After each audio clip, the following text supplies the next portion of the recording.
একই কম্পোজিশনের ওষুধের বিভিন্ন ব্র্যান্ডের বিভিন্ন দাম হয়, তাহলে এই ওষুধগুলোর কি অ্যাকচুয়ালি কিছু তফাৎ থাকে? মানে আমি কমের ওষুধটা খেলে একটু বেশি দিনে রোগ সারবে বা এরকম কোনো তফাৎ থাকে? কারণ বিদেশে কিন্তু কম্পোজিশন লেখা হয়, আমাদের দেশের ব্র্যান্ড লেখা হয়, সেটা অনেকের জানতে খুব ইচ্ছা করে। আপনি খুব একটা ইনডেপথ সায়েন্সের প্রশ্ন করেছেন, তো আমায় একটু আমি বুঝিয়ে বলি। ডেফিনেটলি। মানে প্রসঙ্গটা বেসিক্যালি, আর যদি আরেকটু পেছিয়ে যাই, যে জেনেরিক মেডিসিন কাজ করে ভালো না ব্র্যান্ডেড মেডিসিন কাজ করে ভালো, প্রশ্ন সেখান থেকে আসছে।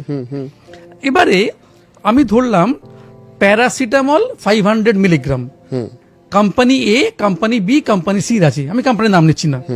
কোম্পানি এর প্যারাসিটামল 500 এর দাম হচ্ছে 5 টাকা, কোম্পানি বির 3 টাকা, কোম্পানি সির 2 টাকা। কোম্পানি এ, কোম্পানি বি, কোম্পানি সি তিনটে মেডিসিনের মধ্যেই কিন্তু 500 মিলিগ্রাম প্যারাসিটামলই আছে। কি মনে হচ্ছে তাহলে আপনার? হিসাব তো বলছে এক সময় কমা উচিত। আচ্ছা, এবারে আপনি যদি ওষুধগুলোকে ওজনে মাপেন দাঁড়িপাল্লায়, মানে ওয়েইং মেশিনে, দেখবেন ওষুধগুলোর ওজন হয়তো 5 গ্রাম, 6 গ্রাম বা 7 গ্রাম। তাহলে 500 মিলিগ্রাম হচ্ছে প্যারাসিটামল, বাদ বাকিটা হচ্ছে বাইন্ডিং মেটেরিয়াল অ্যান্ড স্টার্চ, ওকে, যেটাকে আমরা বলি এক্সিপিয়েন্ট। মানে আপনি যখন একটা শরবত করছেন, আপনি শরবতের কনসেন্ট্রেটটা দিলেন হয়তো 4 ফোঁটা সব জায়গাতেই, কোনোটায় আপনি দিলেন নোংরা জল, কোনোটায় দিলেন কলের জল, কোনোটায় দিলেন বিসলেরির জল। সিমিলারলি এই যে এক্সিপিয়েন্ট গুলো থাকে না, এগুলো ভেরিয়েবল দামের হয়, ভেরিয়েবল কোয়ালিটির হয়।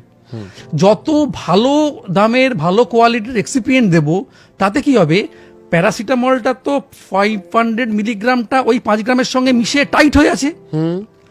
ভালো এক্সিপিয়েন্ট হলে বডিতে যখন গেল, তখন ডিসইন্টিগ্রেশনটা যখন হবে, কুইক ডিসইন্টিগ্রেশন হবে, 500 মিলিগ্রাম প্যারাসিটামলই বেরোবে, অ্যাকশনটা 500 মিলিগ্রাম মেরেই পাবো। ওকে।